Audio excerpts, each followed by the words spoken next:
Voilà, bonsoir. Un petit coup de gueule, impromptu et improvisé comme il se doit. Un petit coup de gueule parce que ceux qui me connaissent savent évidemment que c'est pas du tout dans mes habitudes. Mais quand j'entends, quand je vois certains catholiques, notamment sur les réseaux, euh, s'imaginer encore qu'ils tiennent la vérité, reprocher aux autres finalement de jeter le bébé avec l'eau du bain comme ils aiment le dire, vouloir encore et toujours rester dans leur église, parce qu'évidemment, ils sentent qu'ils font partie de l'église, même si évidemment la hiérarchie a toujours estimé qu'ils étaient juste des moutons, juste bons à bêler la doctrine officielle. Euh, c'est même catholique qui finalement restent, voulant encore réformer leur église. Je me dis que finalement, c'est peine perdue. C'est-à-dire que on a l'impression d'avoir affaire à des enfants de 7 ans, ou même juste avant l'âge de raison, puisque dans leur quotidien, finalement, j'imagine, ils savent raisonner, ils savent réfléchir, ils savent voir quels sont les abus, ils savent se rendre compte qu'éventuellement ils ont été sous emprise d'un conjoint, d'un patron, d'une famille, d'un frère, d'une sœur. Et quand il s'agit de religion, subitement, là, en fait, tous les signaux d'alerte, toute la manière de réfléchir, quelque part, s'effacent, parce que là, évidemment, rentrent en ligne de compte d'autres explications, quelque part d'autres explications qui ne sont évidemment que des explications pseudo-spirituelles, qui sont précisément de l'ordre de l'irrationnel le plus crasse. Et donc, je suis effaré en fait de voir que des croyants en fait s'imaginent encore que l'Église puisse se réformer et pire en fait, ils ont l'air surpris de découvrir en fait les dérives de leur Église parce qu'évidemment leur Église a joué la carte de l'omerta, a joué la carte de sa réputation et s'est complètement moqué des victimes, fut-il ces croyants du dimanche, juste bon effectivement à endosser finalement une doctrine sans même pouvoir la critiquer. Alors au jour d'aujourd'hui, leur Église est bien obligée évidemment de faire profil bas grâce aux médias, grâce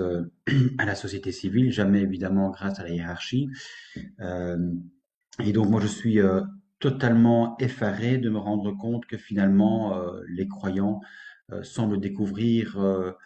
la crasse sous le tapis, alors qu'en réalité, si on connaît un petit peu l'histoire, on sait évidemment que le, les crimes et les abus spirituels et les abus en tout genre sont évidemment consubstantiels à l'Église, qu'on pense évidemment à l'Inquisition, que l'on pense évidemment à toutes les personnes que l'Église a persécutées parce que soi-disant hérétiques, hérétiques parce qu'évidemment en remettant simplement en question ben, la morale de l'Église ou la doctrine de l'Église. Quand on pense encore aujourd'hui que toute l'Église est fondée sur le péché originel, c'est-à-dire soi-disant une prétendue chute qui serait effectivement causée par Ève, qui n'a évidemment jamais existé, on le sait maintenant grâce à la théorie de l'évolution, mais ce péché originel, l'Église en a toujours besoin en fait pour continuer à maintenir ses moutons sous emprise et dans l'enclos, j'ai envie de dire. Et donc effectivement, qui dit évidemment péché originel dit donc chute, qui dit chute évidemment dit rédemption et donc dit évidemment aussi sacrifice. Donc toute la vie de l'Église est basée en fait sur un mensonge pour le coup originel. Et donc je ne peux évidemment être que choqué et révolté en fait de voir encore qu'il y a tant de croyants qui se laissent berner par leur Église qui n'a jamais été en fait qu'une secte parmi tant d'autres, qui est effectivement fondée sur le mensonge et qui est édifiée finalement sur le sacrifice de toute personne, puisque dès la naissance, le pauvre bébé qui n'a rien demandé, même pas à naître, se voit effectivement affublé du péché originel et pour rentrer dans le paradis promis, est censé effectivement voir ce péché originel effacé par le baptême. Donc c'est absolument pour moi abominable de me rendre compte qu'encore des adultes au jour d'aujourd'hui, souhaitent réformer l'Église, restent dans l'Église. Pire encore, que des femmes, justement, qui ont été toujours considérées comme moins que zéro dans l'Église, souhaitent encore finalement œuvrer. Et j'ai envie de dire, elles sont même contentes quand elles se rendent compte qu'elles peuvent enfin approcher de l'autel, qu'elles peuvent enfin approcher le prêtre, qu'éventuellement des petites filles en eau peuvent s'agenouiller devant le prêtre à proximité de l'autel. Euh, et éventuellement peuvent distribuer la communion. En fait, on se dit que c'est complètement délirant, quoi. On est au 21e siècle et on a l'impression en fait que on est complètement infantilisé et que le moindre soi-disant progrès est vécu comme quelque chose d'absolument phénoménal, comme une réforme absolument incroyable, ce qui fait que les croyants et les croyantes continuent effectivement à rester docilement au sein de l'Église, comme si en fait il n'était pas possible de vivre sa vie, je dirais honnêtement, moralement, éthiquement, sans l'Église. Je pense que l'Église a montré suffisamment la manière dont elle a géré, j'ai envie de dire, l'Évangile pour le coup, elle qui se pensait au-dessus de la mêlée, elle qui s'est pensée évidemment bien meilleure que le monde, qui n'a cessé de lui faire des leçons, qui n'a cessé de la fustiger, qui n'a cessé de jeter des anathèmes, de vouloir mettre tout, quiconque ne pensait pas comme elle en enfer. On voit évidemment que l'Église, en fait,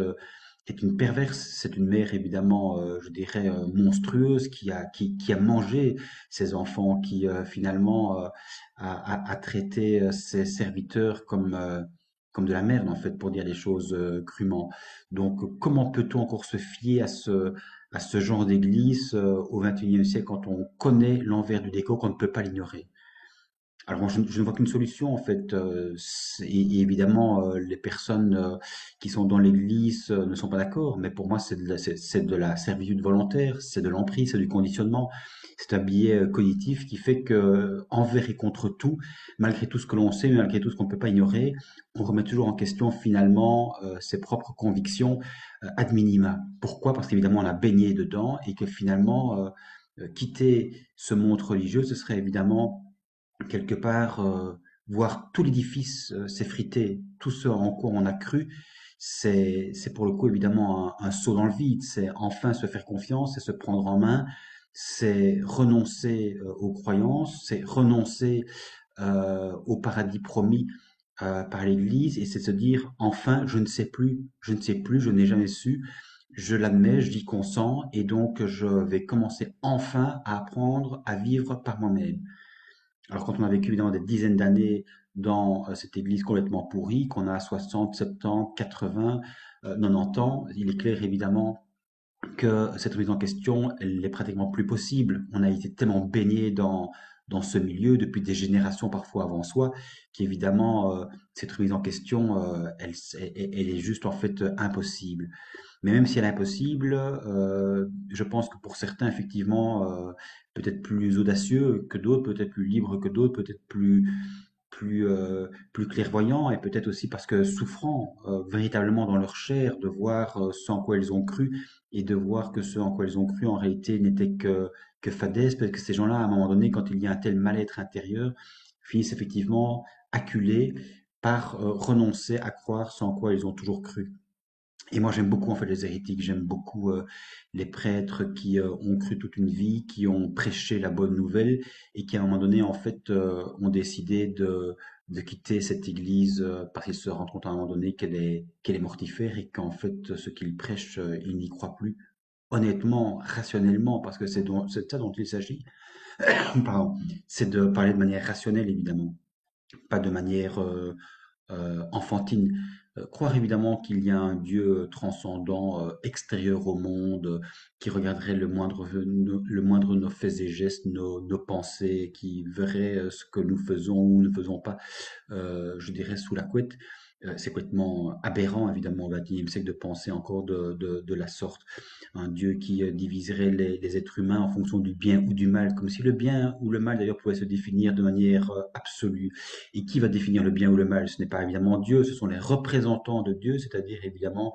le clergé qui lui s'arroge justement le bien, le mal, qui s'arroge effectivement ce qu'est censé penser Dieu, un Dieu qu'ils n'ont évidemment jamais rencontré, un Dieu qu'ils ne connaissent absolument pas, et dont ils se pensent investis par une vocation, par une grâce d'État, dont on sait aujourd'hui ce que cette grâce d'État signifie trop souvent, évidemment, en termes de nouveau d'abus spirituels et d'abus sexuels. Donc je pense qu'il est important de revenir enfin à soi, à la connaissance de soi et de voir finalement en soi quelles sont réellement nos convictions profondes. Qu'est-ce qu'on a dans les tripes? Qu'est-ce que l'on a subi? Quels ont été nos conditionnements? Et qu'est-ce que l'on peut réellement croire par soi-même? C'est redoutable, mais je pense que la seule manière de vivre honnêtement, en connaissance de cause, c'est effectivement de rejeter tout ce carcan religieux, c'est de rejeter tout ce qui nous a été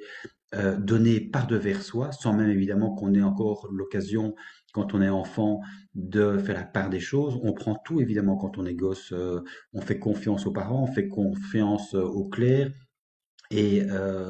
ce qui nous est dispensé, fut-il complètement absurde, quand on n'a pas évidemment encore l'esprit critique, eh bien, on reçoit tout de manière intégrale.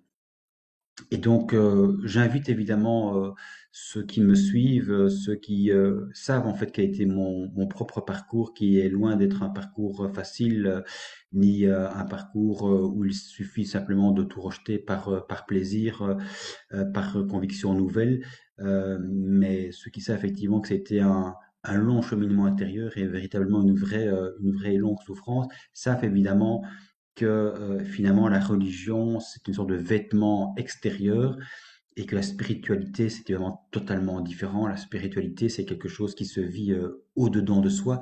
à partir de son propre cheminement intérieur, remise en question après remise en question, doute après doute. Et c'est un cheminement qui, par définition, se fait dans la solitude et souvent, effectivement, dans une souffrance extrême, s'agissant enfin de penser par soi-même ce qui ne va pas de soi. Voilà, c'était mon petit coup de gueule de ce soir, parce que c'est vrai que à force de lire des commentaires sur Facebook, à force de m'entendre dire que finalement je jette le bec l'eau du bain, que finalement je suis juste quelque part un excité. J'avoue que ces personnes qui soi-disant parlent calmement, paisiblement, sereinement, qui en fait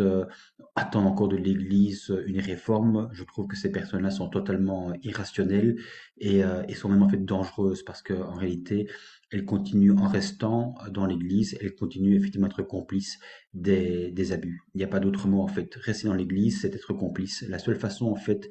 de mettre fin aux abus, c'est effectivement de dissoudre cette Église et non pas de la réformer. Et elle ne sera jamais mieux dissoute que si évidemment elle n'a plus de membres pour perpétuer ces hérésies. Et tant qu'il y aura évidemment des personnes qui pensent pouvoir la réformer, pensent devoir avoir besoin de cette Église pour vivre honnêtement leur vie, bah, il y aurait évidemment un problème consubstantiel à l'Église qui effectivement demeurera. On ne peut pas imaginer une Église qui a été aussi perverse depuis les origines. On ne peut pas évidemment s'imaginer que du jour au lendemain, elle puisse réellement se réformer de fond en comble. On le voit bien, je dirais, à un autre niveau, au niveau des communautés et mouvements d'église déviants. Certaines ont été dissoutes parce qu'effectivement elles étaient irréformables. Imaginez au, au point de, quand il s'agit de l'Église, évidemment, c'est encore un tout autre, un tout autre niveau, hein, l'Église dite universelle. Vous imaginez bien que si les communautés et mouvements à dérive sectaire sont déjà tellement difficiles à réformer de l'intérieur, parce que le fondateur est pervers, parce que la doctrine est perverse, parce que les dérives sectaires sont connues, nombreuses, et je dirais dans la nature même, dans l'ADN même de la communauté ou du mouvement d'église, comment évidemment imaginer qu'il en soit autrement à une échelle bien plus importante, à savoir évidemment au niveau de l'église dite universelle, qui prétend évidemment euh, détenir la vérité. C'est ça en fait la plus grande perversité de cette église, c'est qu'elle prétend détenir la vérité, et comme le disait un adage bien connu, hors de l'église, point de salut. C'est ce qui a évidemment justifié que l'église ait traité d'hérétique tous ceux qui en réalité pensaient de manière juste, de manière rationnelle, et elle a évidemment persécuté toutes ces personnes au nom du fait même qu'elle détenait cette vérité, au nom même, soi-disant, de Dieu qui serait évidemment la personne, le Christ qui serait lui-même la tête de l'Église. C'est ce qui fait évidemment que les catholiques, certains restent encore, c'est de se dire évidemment qu'ils sont tous des pauvres pécheurs, mais que le Christ veille, qu'il est dans la barque, qui est la tête de l'Église, et que donc on peut continuer à parler de sa sainte mère, l'Église dite apostolique universelle. Donc je pense qu'il faut tout remettre en question en fait, et que la plus grande perversité de l'Église, c'est justement de nous faire croire qu'elle détient une vérité qu'en réalité elle n'a jamais détenue. Et quand on regarde les choses de manière rationnelle, on voit bien effectivement, je l'ai dit, ne fût-ce que par rapport à ce qui est le fondement même de l'Église, à savoir le péché originel, ce péché originel ne tient plus et donc en fait tout devrait s'écrouler. Et